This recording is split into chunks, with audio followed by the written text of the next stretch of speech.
Let's dive into today's story. Chapter 1. The Foundation. Vincenzo Nielsen had built his empire from nothing. At 38, he owned Nielsen Security Consulting, a private military contractor that governments called when they needed problems solved quietly. His hands weren't clean. They never had been since his Marine days in Afghanistan. But they were steady, and that's what mattered in his line of work.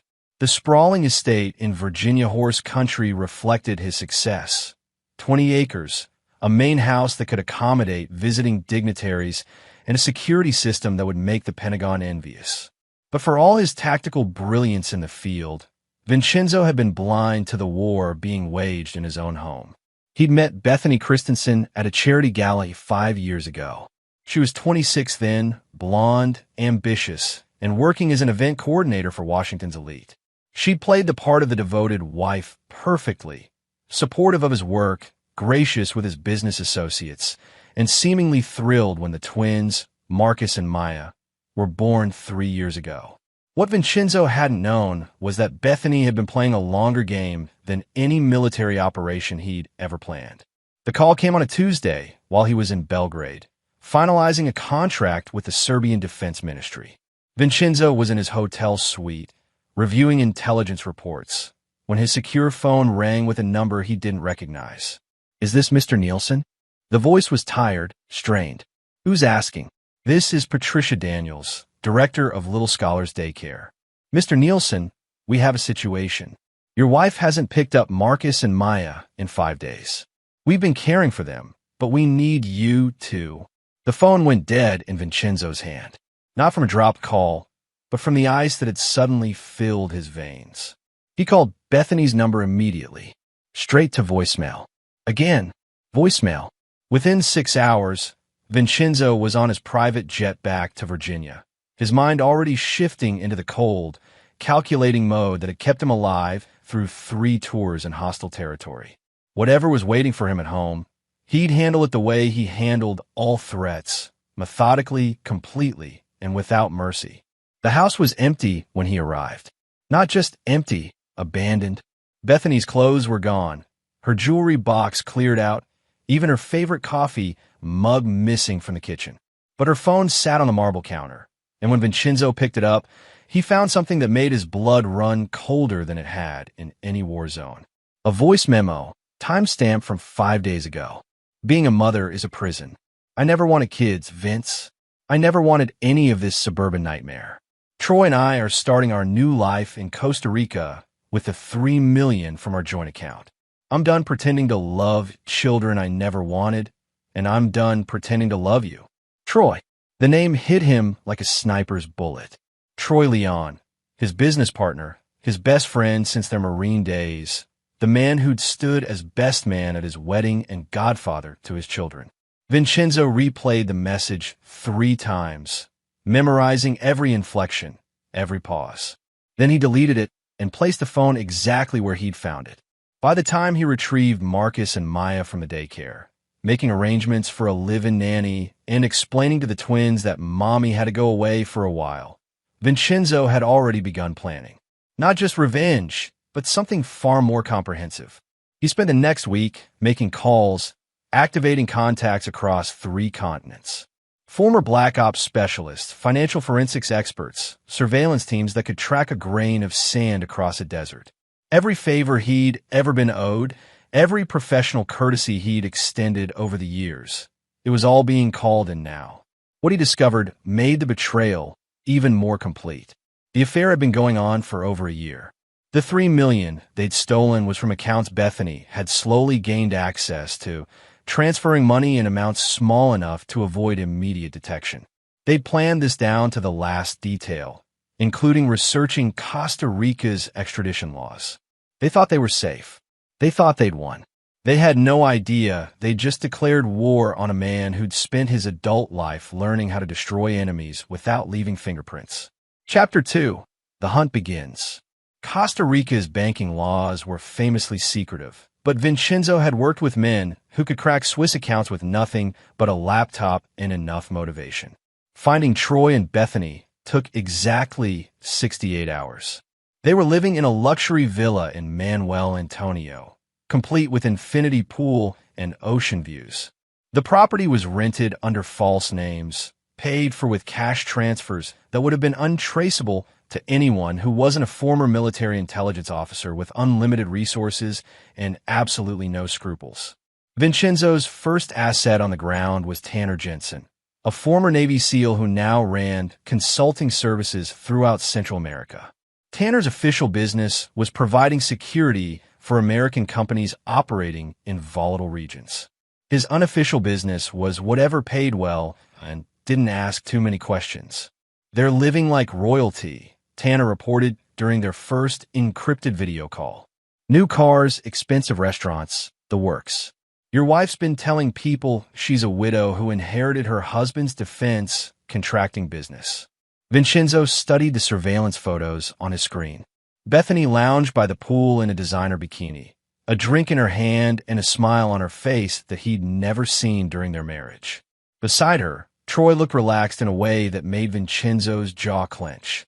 His former best friend appeared younger, happier, as if stealing another man's life had somehow rejuvenated him. "What's their routine?" Vincenzo asked. "Predictable. Beach in the mornings, expensive dinners, casino twice a week. They're not hiding. They think they're untouchable." But Vincenzo wasn't planning to simply expose them or drag them back to face American justice. That would be too clean, too legal, too quick. What they'd done wasn't just theft and adultery. It was abandonment of children, betrayal of brotherhood, and the complete destruction of everything he'd built and believed in. That required a more personal response. Phase 1 of Vincenzo's plan was already in motion. Back in Virginia, he'd hired Michelle Manning, a former FBI financial crimes investigator, to trace every dollar of the stolen money. Not to recover it. That was secondary, but to map their entire financial network. Every account, every transaction, every vulnerability in their new life. Phase 2 involved Oscar Davenport, psychological operations specialist Vincenzo had worked with in Afghanistan. Oscar's job was to study everything about Troy and Bethany's new personas, their psychological profiles, their fears and weaknesses. "She's telling people she's writing a novel," Oscar reported. "Something about her life as a military contractor's wife. Very dramatic, very victimized. She's positioned herself as the brave woman who escaped an abusive husband. And Troy, he's playing the supportive boyfriend, but there are cracks. He's gambling more than he can afford, drinking heavily. Your partner's got demons, Vince. The kind that eat a man alive if you know how to feed them." Vincenzo smiled for the first time since returning from Belgrade. "Good. Demons are useful." While his team gathered intelligence, Vincenzo began establishing his own presence in Costa Rica. Not directly. He was too smart for that, but through a web of shell companies and false identities that would let him operate invisibly in their new paradise. He purchased properties, hired local assets, and began constructing what he privately called the maze, a complex trap that would systematically destroy every aspect of the new life Troy and Bethany had stolen his money to build. The beauty of the plan wasn't its complexity, but its inevitability. Once set in motion, it would unfold with the inexorable precision of a military operation, each phase triggering the next until his targets found themselves exactly where he wanted them, broken, desperate, and completely at his mercy.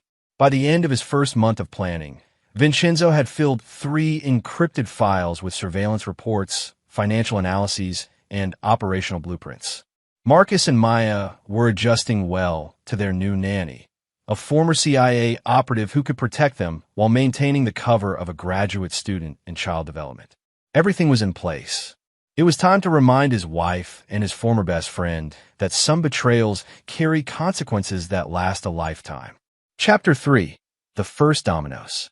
3 months after Bethany and Troy's escape to paradise, their new life began to unravel in ways so subtle they didn't recognize the pattern until it was far too late. It started with Giuseppe Blackwell, a charming American expat who'd recently moved to Manuel Antonio. Giuseppe was handsome, well-connected, and claimed to be a tech entrepreneur who'd sold his company and was now living the dream in Costa Rica. He frequented the same restaurants and casino where Troy and Bethany spent their evenings. What they didn't know was that Giuseppe was actually one of Vincenzo's contractors, a former psychological operations specialist whose real name was classified at a level that didn't officially exist. The target couple is exactly as predictable as the files indicated, Giuseppe reported during his first week of contact. The woman craves validation and attention. The man is paranoid, but hiding it behind alcohol and increasingly reckless gambling. Giuseppe's approach was masterful. He befriended them gradually, becoming the kind of charming acquaintance who made their social circle feel more legitimate, more sophisticated. He introduced them to other expatriates, all of whom were either Vincenzo's assets or carefully vetted locals who could be trusted to play their parts. Within 6 weeks, Troy and Bethany considered Giuseppe one of their closest friends in Costa Rica. He knew their schedules, their habits, their fears, and most importantly, their secrets. She's already confided that they're not really married, Giuseppe reported. Says she's waiting for her divorce to be finalized. And your former partner is more paranoid than we thought. He's convinced someone's been watching them. Is he right? Vincenzo asked. Absolutely. But he'll never spot our people. He's military, but he's thinking like a soldier when he should be thinking like prey. The psychological pressure began with small things. Subtle surveillance that Troy would occasionally notice but never quite confirm. A rental car that appeared to follow them for a few blocks before turning away. Phone calls with no one on the line. Credit card transactions that were charged twice, then immediately refunded with no explanation. Each incident was minor enough to dismiss individually, but together they created a growing sense of unease that began to poison the paradise Troy and Bethany had bought with Vincenzo's money. Meanwhile, back in Virginia, Vincenzo was building the legal framework for his revenge. Through a network of shell companies, he'd acquired the deed to the villa Troy and Bethany were renting. He now owned their home without them knowing it. He'd also traced every penny of his stolen money and begun a careful campaign of financial disruption. Their Costa Rican bank accounts were flagged for suspicious activity reviews that would freeze their assets for weeks at a time. Credit cards were canceled due to algorithmic security concerns. Investment accounts were subjected to compliance audits that tied up their funds indefinitely. They're burning through their accessible cash faster than expected, Michelle Manning reported. The stress is making them careless with money. The woman's been shopping compulsively, and the man's gambling losses are accelerating. But the most devastating blow came through Giuseppe, who had gradually introduced them to what he called investment opportunities in the Costa Rican real estate market. These were sophisticated cons that existed only on paper, designed to separate Troy and Bethany from even more of their stolen money, while creating legal complications that would make their lives increasingly complicated. They've invested $800,000 in the development project, Giuseppe reported after 2 months of cultivation. They think they're going to triple their money in 6 months. Of course, the development project existed only in the fictional documents that Giuseppe's team had created. The money had been transferred to accounts that Vincenzo controlled, meaning he was slowly recovering his stolen funds while his targets dug themselves deeper into a hole of their own making. By the end of Phase 2, Troy's paranoia had escalated to the point where he was drinking heavily and starting fights in bars. Bethany was showing signs of severe stress, weight loss, insomnia, and an increasing dependence on prescription medication that Giuseppe had helpfully connected her with through a corrupt local doctor. Their relationship was fracturing under the pressure. The romantic adventure that had seemed so perfect 3 months earlier was now plagued by arguments, suspicion, and the growing realization that their new life wasn't as secure as they believed. She's been asking questions about returning to the States, Giuseppe reported. Mentions missing her children more frequently. The target is weakening. Vincenzo's response was swift and merciless. If Bethany wanted to think about their children, he'd give her something to really think about. The next phase would transform her guilt into agony, and her lover's paranoia into pure terror. Because they were about to learn that paradise could become hell with just the right kind of pressure applied by someone who understood exactly how to break human beings without leaving marks that showed. The real revenge was just beginning. Chapter 4, Paradise Lost. 6 months after fleeing to Costa Rica, Troy and Bethany's stolen paradise had become a gilded prison, though they didn't yet understand the bars were of Vincenzo's making. The morning everything changed started like any other. They were having breakfast on the villa's terrace when Giuseppe arrived with news that would shatter what remained of their peace of mind. "I have some disturbing information," Giuseppe said, his face grave as he accepted the coffee Bethany offered. "About your situation back in the States." Troy looked up from his tablet, where he'd been obsessively checking news sites for any mention of their names. "What kind of information?" "It's about your children, Bethany, and your husband's investigation into your disappearance." Bethany's hand trembled as she set down her cup. Over the past month, she'd been having increasingly frequent nightmares about Marcus and Maya. Giuseppe's contacts had been feeding her carefully crafted stories about Vincenzo's behavior since her departure. How cold he'd become with the children, how they'd been asking for their mother. All eyes, of course. The twins were thriving under the care of their highly qualified nanny and had video calls with their father every day. But Bethany didn't know that. "What about them?" she whispered. Giuseppe pulled out a tablet and showed them a series of photographs. The images appeared to show Vincenzo meeting with serious-looking men in expensive suits. Other photos showed official-looking documents, computer screens with financial data, and what appeared to be surveillance equipment. "He's hired private investigators, military-grade contractors, from what my sources tell me. They've been tracing every transaction you made before leaving the country." This was partially true. Vincenzo had indeed hired investigators, but they were his own employees, and the investigation was complete. What Giuseppe was showing them now was an elaborate piece of theater designed to trigger Troy's paranoia. "How much do they know?" Troy asked, his voice tight. "Everything. Your accounts here, your false identities, even this villa. My contact says they're building a case that will involve not just theft, but kidnapping charges for taking Bethany across international borders." "Kidnapping." Bethany stood abruptly. "I left willingly.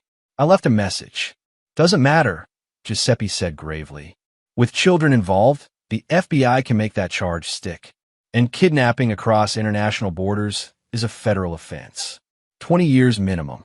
Troy was studying the photos with the trained eye of a former Marine, but Giuseppe's team had done their work well. Every detail was convincing, from the authentic-looking federal documents to the staged surveillance photos. "There's more," Giuseppe continued. "Your husband has been in contact with Costa Rican authorities. He has serious connections here, military contractors, government officials. They're preparing extradition paperwork." This was the key moment in Vincenzo's psychological operation. For 6 months, he'd been applying pressure, creating stress, making Troy and Bethany feel increasingly vulnerable. Now he was offering them exactly what desperate people always reach for: a solution. "What do you suggest?" Troy asked. "You need to disappear. Really disappear this time. I have connections who can help, but it won't be cheap and it won't be comfortable." Over the next week, Giuseppe laid out an elaborate escape plan. They would need to leave Costa Rica immediately, moving to a country with no extradition treaty with the United States. He had contacts who could arrange new identities, safe passage, and secure housing. The cost would be everything they had left. $2 million, Giuseppe said during their final meeting. That covers transportation, documentation, housing for the first year, and protection from Vincenzo's investigators. Troy and Bethany looked at each other across the villa's living room, the same room where they'd celebrated their successful escape just 6 months earlier. Now it felt like a trap closing around them. "We don't have $2 million in accessible funds," Troy said. "The real estate investment," Bethany began, "won't mature for months. And from what I'm hearing, you don't have months." Giuseppe leaned forward, his expression sympathetic but urgent. "There is another option. I have a contact who might be willing to buy your story." "Our story?" "Think about it. American military contractor's wife flees abusive marriage with his business partner. International manhunt. Hidden money. Romance in paradise. It's got everything publishers love. The book deal Giuseppe proposed was too good to be true, which made it perfect bait for people who'd spent months watching their careful plans unravel. A major publishing house was allegedly interested in Bethany's memoir of escaping her marriage to a dangerous man. The advance would be exactly enough to fund their escape to a safe haven. Bethany spent 3 days writing frantically, pouring out a fictional account of her marriage that painted Vincenzo as a controlling, possibly abusive husband and herself as a victim who'd finally found the courage to escape with the help of Troy's love and protection. Every word was exactly what Vincenzo had expected. The narrative revealed not just her complete lack of remorse, but her stunning ability to rewrite history, to cast herself as the victim of the life she'd voluntarily destroyed. When Giuseppe delivered the contract and the check for $2 million, Troy and Bethany felt the first relief they'd experienced in months. They had no way of knowing the money was their own. Funds Vincenzo had recovered from their failed investments, now being returned to them as part of an elaborate shell game designed to give them just enough hope to make their ultimate fall even more devastating. As they prepared for their next escape, Vincenzo was already 3 moves ahead, preparing the final phase of his revenge. Soon, Troy and Bethany would find themselves exactly where he wanted them, completely isolated, utterly dependent on his mercy, and finally ready to face the full consequences of their betrayal. The paradise they'd stolen was about to become the hell they deserved. Chapter 5. The Perfect Trap. The escape route Giuseppe provided led Troy and Bethany to a remote compound in the mountains of Guatemala, far from extradition treaties and international oversight. The location was sold to them as the perfect safe house, isolated, secure, and completely off the grid. What they didn't realize was that the compound belonged to Vincenzo. The facility had originally been built as a training center for private military contractors, complete with secure communications, defensive positions, and most importantly, no way in or out without authorization. To Troy and Bethany, it looked like salvation.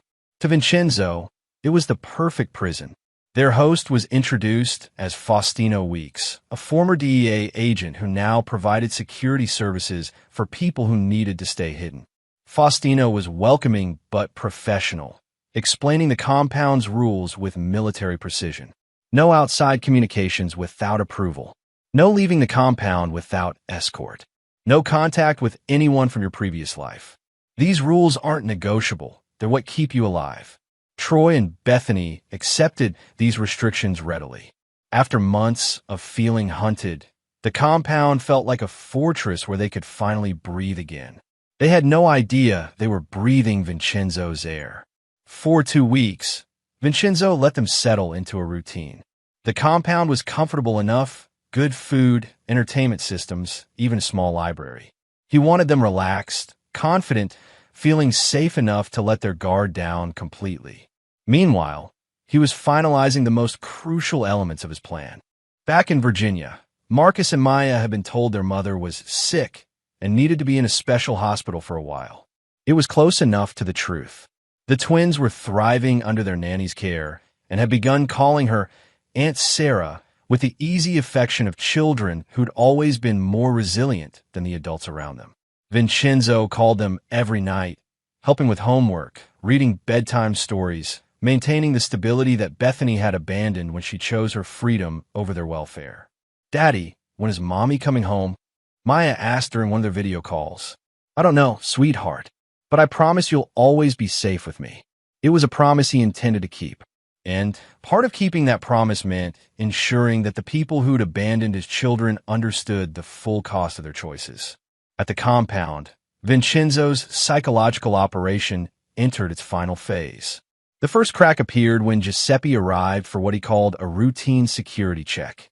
His manner was different now, less friendly, more businesslike. "We have a problem," he announced to Troy and Bethany in the compound's main room. "Vincenzo's people have traced your financial transactions. They know about the book deal." Bethany went pale. "How is that possible?" The publisher had to file certain paperwork. International money transfers, copyright documentation. Your husband has resources you never imagined. Giuseppe's revelation was devastating. Their location was compromised.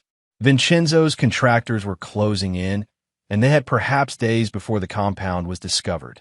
"What are our options?" Troy asked, his military training warring with the panic that was starting to show in his eyes. "Limited. We can move you again, but it will cost everything you have left. And honestly, Giuseppe's expression was grim. I'm not sure there's anywhere on earth you can hide from a man like Vincenzo Nielsen. That night, Troy and Bethany lay awake in their comfortable bed, staring at the ceiling and listening to the sounds of the Guatemalan jungle outside their window. For the first time since leaving Virginia, they were forced to confront the possibility that their escape had been nothing more than a temporary reprieve. Maybe we should consider going back, Bethany whispered. Face the charges. At least in American prison, we'd be safe. Safe? Troy's laugh was bitter. You don't know your husband like I do. Prison won't protect us from him. Nothing will. What neither of them realized was that their conversation was being recorded. Every word, every expression of fear and regret was being captured by surveillance equipment woven throughout the compound. Vincenzo reviewed the recordings from his office in Virginia, studying his target's psychological deterioration with the same analytical precision he'd once applied to enemy combatants. They were almost ready. The next morning brought what appeared to be salvation in the form of an unexpected visitor. Henry Walls introduced himself as a representative of the International Justice Foundation, a human rights organization that helped people escape persecution. We've been monitoring your situation, Henry explained to Troy and Bethany in the compound's meeting room. The IJF has concerns about the legality of the charges being prepared against you. We believe you may be victims of a vindictive pursuit that goes beyond legitimate justice. Henry's offer was everything they'd hoped for: legal protection, legitimate documentation, and relocation to a country where they could rebuild their lives under IJF protection. There was just one condition. The IJF requires complete transparency from the people we help. You'll need to participate in a formal interview process, documenting your experiences and the circumstances that led to your current situation. The interview would be conducted by trained psychologists and legal experts. It would be recorded for potential use in international court proceedings. And it would require Troy and Bethany to confess, in detail, everything they'd done. As Henry outlined the process, Troy felt something nagging at the edge of his consciousness. There was something familiar about the man's voice, his mannerisms, something that triggered old memories from his military days. But desperation made him ignore his instincts. They both agreed to the interviews immediately. What they didn't know was that Henry Walls was actually Alan Doherty, another of Vincenzo's contractors. The International Justice Foundation existed only on paper, and the interviews they were about to give would provide Vincenzo with everything he needed to complete his revenge. As they prepared for what they believed would be their salvation, Troy and Bethany had no idea they were about to confess their crimes to the very man they'd betrayed. The trap was perfect, and it was closing.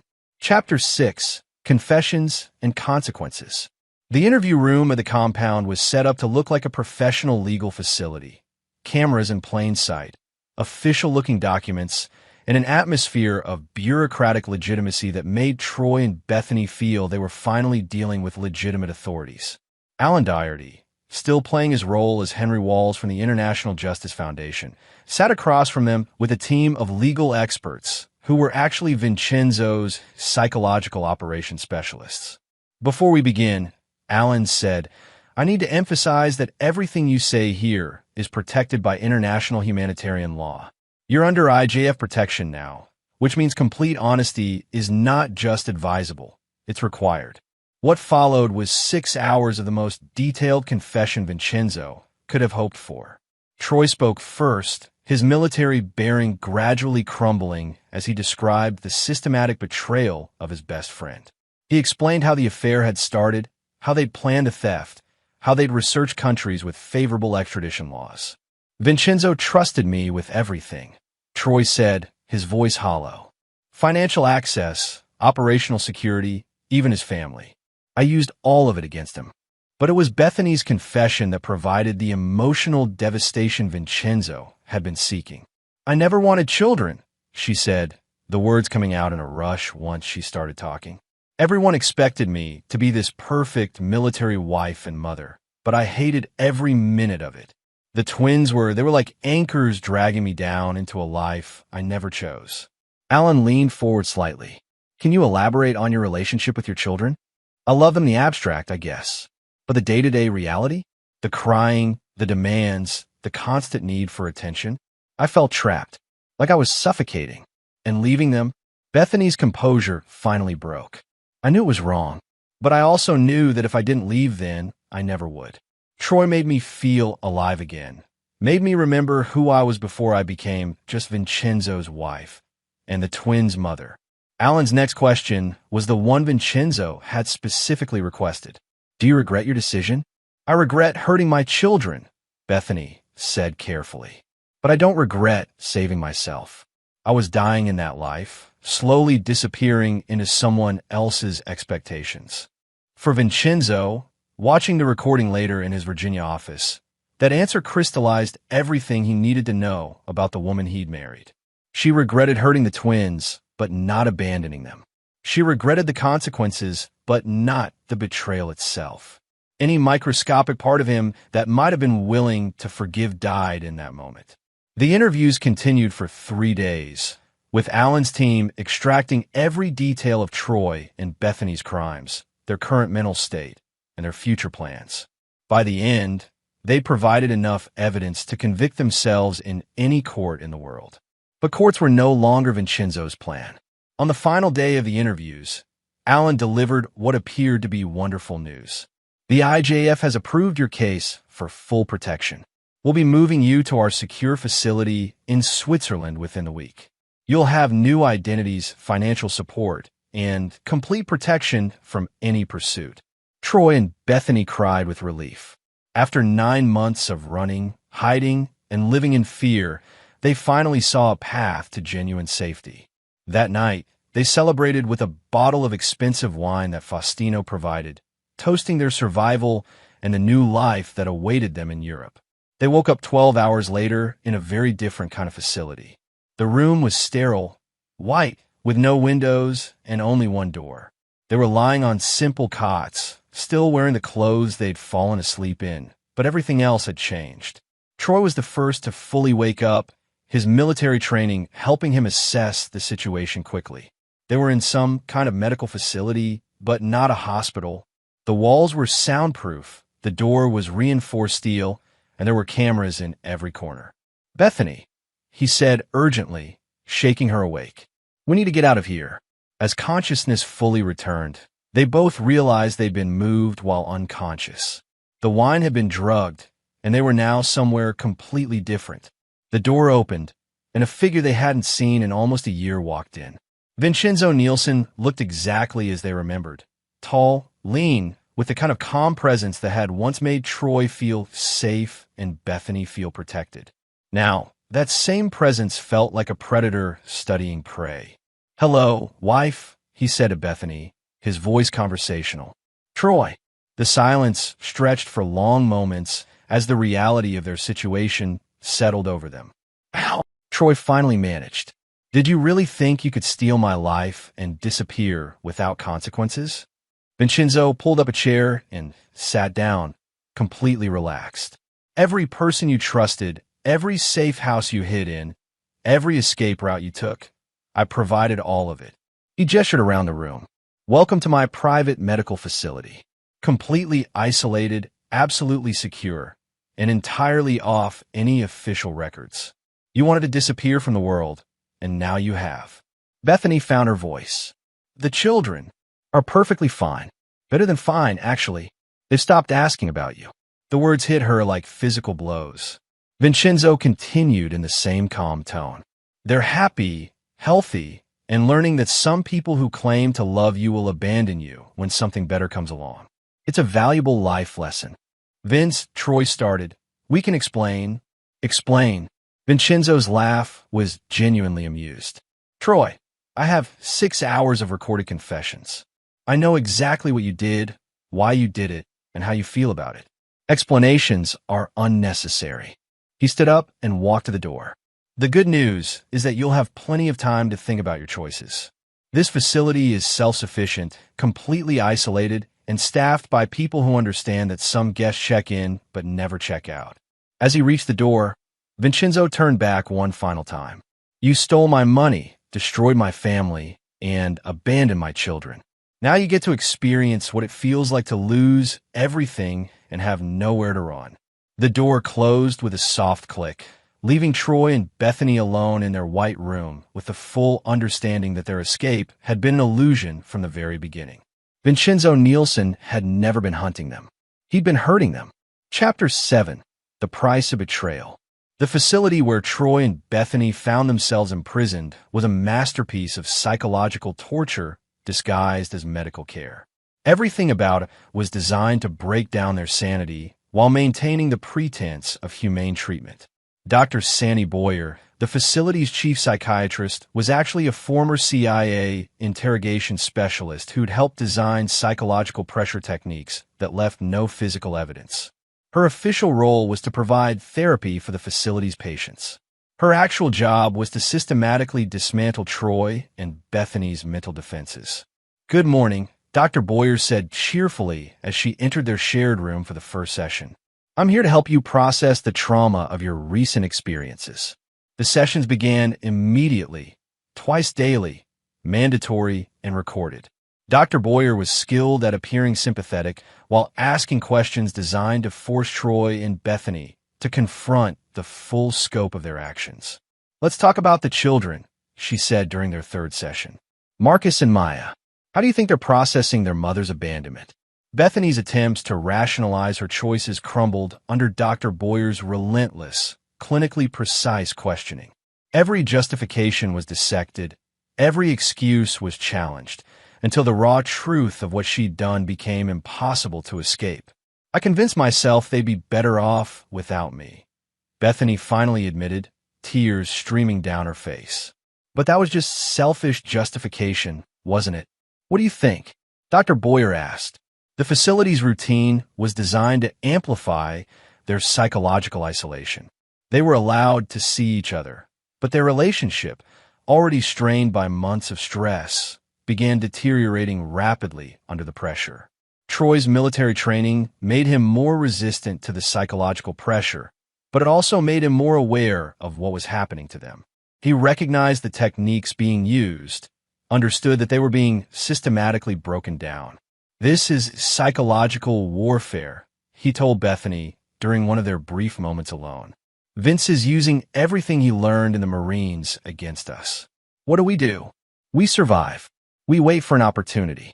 But opportunities were exactly what Vincenzo had designed the facility to eliminate. Meanwhile, back in Virginia, Vincenzo was settling into a new rhythm with his children. Marcus and Maya had adapted to their mother's absence with the resilience of childhood, especially with the steady presence of their nanny and the careful way Vincenzo had explained the situation. "Daddy," Marcus asked one evening as Vincenzo tucked him into bed, "is Mommy ever coming back?" "I don't know, son, but I promise you'll always have me, and I'll never leave you." It was a promise that gave Vincenzo's revenge its moral foundation. His children deserved better than parents who would abandon them for personal gratification. They deserved stability, love, and protection from the kind of selfish adults who put their own desires above their children's welfare. At the facility, the psychological pressure was reaching its intended crescendo. Dr. Boyer's sessions had evolved from general therapy to focused confrontation with specific betrayals. She had transcripts of every conversation Troy and Bethany had recorded during their months in hiding, including their most private moments. "Let's discuss this conversation you had in Costa Rica," Dr. Boyer said, reading from transcript. "You said, 'The kids will get over it. They're young. They'll adapt.'" Bethany's face went white. "You were recording us the entire time? Since the day you left Virginia? Every word, every decision, every moment you chose your own comfort over your children's welfare." The recordings were devastating because they captured Troy and Bethany's complete lack of remorse during their months of hiding.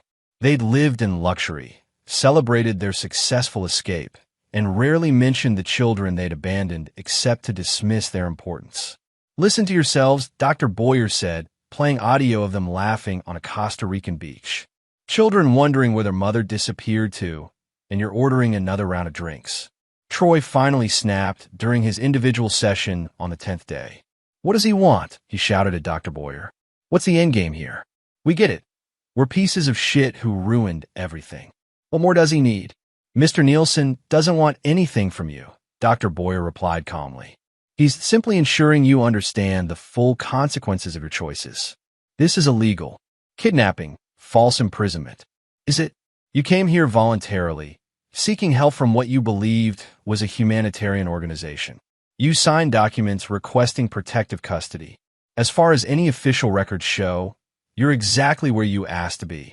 The legal trap was as perfect as the physical one. Vincenzo had used their own desperation against them, making them complicit in their own imprisonment. But the real psychological blow came when Dr. Boyer showed them current footage of Marcus and Maya. The children are playing in their backyard, laughing and building a fort with their nanny. They looked happy, healthy, and completely untroubled by their mother's absence. Children are remarkably resilient, Dr. Boyer observed as Bethany sobbed, watching her children playing without her, especially when the source of instability is removed from their environment. They don't miss me at all, Bethany whispered. Should they? You made your choice clear when you abandoned them. Children understand actions better than adults understand consequences. That night, Troy and Bethany held each other in their sterile room, both of them finally understanding that Vincenzo's revenge wasn't designed to kill them. It was designed to make them live with the full weight of what they'd done, completely isolated from any possibility of redemption or escape. And they were beginning to realize that might be worse than death. Chapter 8, Breaking Point. 3 weeks into their captivity, Troy and Bethany's relationship finally shattered under the pressure of Dr. Boyer's relentless psychological dissection. The breaking point came during a joint session when Dr. Boyer introduced a new element to their therapy: accountability assignments. Today, we're going to explore the concept of responsibility, she announced, placing 2 files on the table between them. I want each of you to write a detailed letter to Marcus and Maya, explaining your decision to abandon them. We're not writing anything, Troy said immediately. Of course you are. These letters are part of your therapeutic process. Whether you choose to be honest with yourselves and your children is up to you. The assignment was diabolical in its simplicity. Either they would write genuine letters that forced them to confront the full scope of their betrayal, or they would write self-serving justifications that revealed their continued selfishness. Either way, Dr. Boyer would have them. Bethany broke first. After 2 days of staring at blank paper, she began writing a letter that started as an attempt at explanation and devolved into desperate self-justification. My darling children, the letter began, Mommy had to leave because Daddy made her very unhappy. Dr. Boyer read the letter aloud during their next session, her clinical voice making every word sound even more pathetic. So your position is that your children should understand that their mother abandoned them because their father wasn't meeting your emotional needs. That's not what I meant. It's exactly what you wrote. You're asking 3-year-old children to excuse your abandonment because your husband didn't make you happy enough. Troy's letter was shorter, but equally revealing. He'd attempted to frame their escape as a noble act of love, claiming they'd left to protect the children from what he called a toxic environment. Interesting perspective, Dr. Boyer said after reading his letter. You stole $3 million, committed adultery with your best friend's wife, and abandoned 2 toddlers, but you characterized this as protecting them. We were protecting them from the fallout of your own crimes. You created the toxic environment, then abandoned the children to deal with it alone. The letter assignment became the catalyst for Troy and Bethany to turn on each other. This is your fault, Bethany screamed to Troy during one of their increasingly frequent arguments. You convinced me we could get away with it. You said Vince would never find us. I convinced you. Troy's laugh was bitter. You were ready to leave the moment I showed interest. You were looking for any excuse to abandon your family. At least I was trapped in a marriage I never wanted. What's your excuse? Vince was your best friend, and you betrayed him for what? For me? Look how well that worked out. Their arguments were recorded, analyzed, and played back to them during individual sessions. Dr. Boyer used their own words to demonstrate how quickly they'd abandoned any pretense of love or loyalty when faced with pressure. This is what you're made of, she told them separately. When things get difficult, you betray whoever is closest to you. your husband and children, each other. It's a pattern. By the fourth week, both Troy and Bethany were showing signs of severe psychological breakdown. They'd stopped speaking to each other except to trade accusations. Sleep came in fragments, haunted by nightmares about their children. Food became tasteless. The facility's medical staff monitored their vital signs constantly, ensuring they remained physically healthy while their mental state deteriorated to precisely calibrated levels. Dr. Boyer's sessions became the only human contact that didn't involve mutual recrimination, making them psychologically dependent on their tormentor for basic social interaction. "I want to see my children," Bethany begged during one session. "Please, just a video call. I need to tell them I'm sorry." "Sorry for what, specifically?" "For leaving them, for choosing myself over them, for being a terrible mother. And if you could see them, what would you say? That I love them, that I made a mistake, that I want to come home and be a better mother." Dr. Boyer's response was devastating in its simplicity. "But you don't want to come home to be a better mother. You want to come home because you're miserable here. If you were happy with your new life, you wouldn't be thinking about your children at all, just like you didn't think about them when you were happy in Costa Rica." The truth of this statement hit Bethany like a physical blow. Her remorse wasn't genuine transformation. It was self-pity dressed up as maternal love. Troy's breakdown followed a different pattern. His military training helped him resist the direct psychological pressure, but it also made him hypersensitive to the strategic nature of their situation.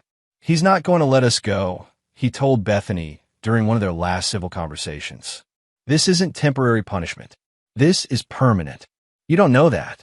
I know Vince. I trained with him, fought beside him, lived in his house. He doesn't forgive, and he doesn't forget. We're never leaving this place." The realization that their imprisonment might be permanent sent Troy into a spiral of rage and despair that culminated in him attacking the cameras in their room with his bare hands. The security response was swift and professional. Troy was sedated, restrained, and moved to an isolation cell where he could calm down without endangering anyone. When he was returned to the shared room 3 days later, his spirit was completely broken. "I betrayed my best friend," he said to Bethany, his voice hollow. "I helped destroy his family. I abandoned children who call me Uncle Troy. And for what? For you? For money? For some fantasy of freedom? Don't put this all on me. No, you're right. It's not all on you. I made my choices. I knew what I was doing was wrong. And I did it anyway, because I wanted what I wanted more than I cared about what was right." Their final conversation was a litany of mutual recrimination and self-loathing that Dr. Boyer recorded for Vincenzo's review. By the end of the 8th week, both Troy and Bethany had been reduced to broken shells of their former selves, finally understanding the true scope of their betrayal and the permanence of their situation. They'd wanted to escape their responsibilities and start fresh somewhere else. Instead, they discovered that some betrayals create consequences that last forever. Chapter 9. Justice Served. 6 months after Troy and Bethany had been declared legally dead following a staged boating accident in Costa Rica, Vincenzo sat in his Virginia office reviewing the final reports from their psychological evaluation.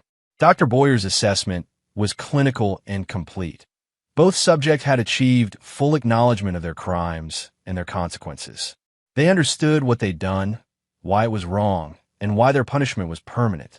They were ready for the final phase. Vincenzo had spent the months since their capture rebuilding his life around his children.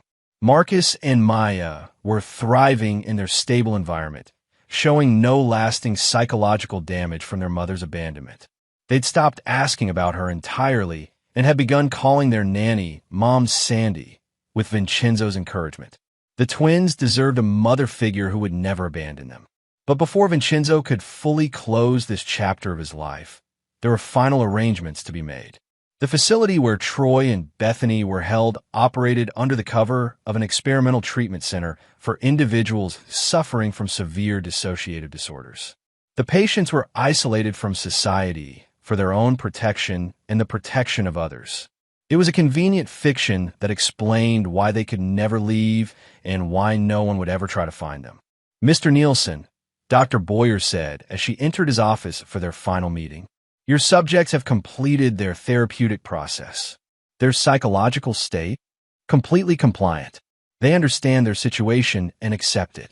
Subject A shows signs of severe depression but remains stable. Subject B has developed an interesting form of protective detachment. He's essentially shut down emotionally to cope with the reality of permanent confinement. And their relationship? Destroyed. They blame each other for their situation and can barely tolerate being in the same room. The love that supposedly justified their betrayal lasted exactly as long as their comfort. Vincenzo nodded. Show me. The video feed from their room showed two people who bore little resemblance to the confident pair who'd stolen his money and abandoned his children. Troy sat motionless in a chair, staring at nothing. Bethany lay on her cot, curled in a fetal position. They'd aged years and months. Their hair was gray, their faces gaunt, their eyes empty of hope or purpose. They've requested to speak with you, Dr. Boyer added. Both of them, separately.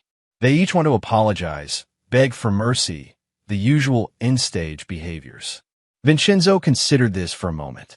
In his original plan, he'd intended never to see them again once they were secured. Their punishment was isolation and the knowledge that they'd destroyed their own lives for nothing. But there was value in closure. The meeting took place in the facility's conference room. Bethany was brought in first, flanked by orderlies who positioned her in a chair across from Vincenzo. She looked like a different person, hollow-eyed, thin, broken. When she spoke, her voice was barely a whisper. Vince, I know I have no right to ask for anything, but please, the children, can you tell them their mother loved them? Loved them enough to abandon them for money and a man who wasn't their father? I made a mistake. A terrible, horrible mistake. I was selfish and stupid, and I destroyed everything good in my life. Yes, you did. But they're innocent. They didn't deserve what I did to them. Vincenzo leaned forward slightly. You're right. They didn't deserve it. That's why they'll never know you existed. They'll grow up believing their mother died when they were babies, a tragic loss, but not an abandonment. Please, you made your choice, Bethany. You chose yourself over them. Now they get to choose a life without the mother who didn't want them. When Troy was brought in 20 minutes later, his approach was different. I don't expect forgiveness, he said immediately. I don't deserve it. I betrayed our friendship, hurt your children, and helped destroy your family. I understand why you're doing this. Do you? It's justice. Not legal justice, but real justice. We took everything from you, so you took everything from us. And we deserve it. I just want you to know that I understand that now. The man who helped your wife abandon your children was a coward and a traitor. I'm not asking for mercy because I don't deserve it. Troy's acceptance was more complete than Bethany's desperate pleading, but it changed nothing about his situation. You're right, Vincenzo said. You don't deserve mercy, but I want you to understand something. This isn't just about what you did to me. It's about what you did to Marcus and Maya. They'll grow up believing their mother died in an accident and their father's best friend was killed trying to save her. Troy's face went white. You're making me the hero of their story?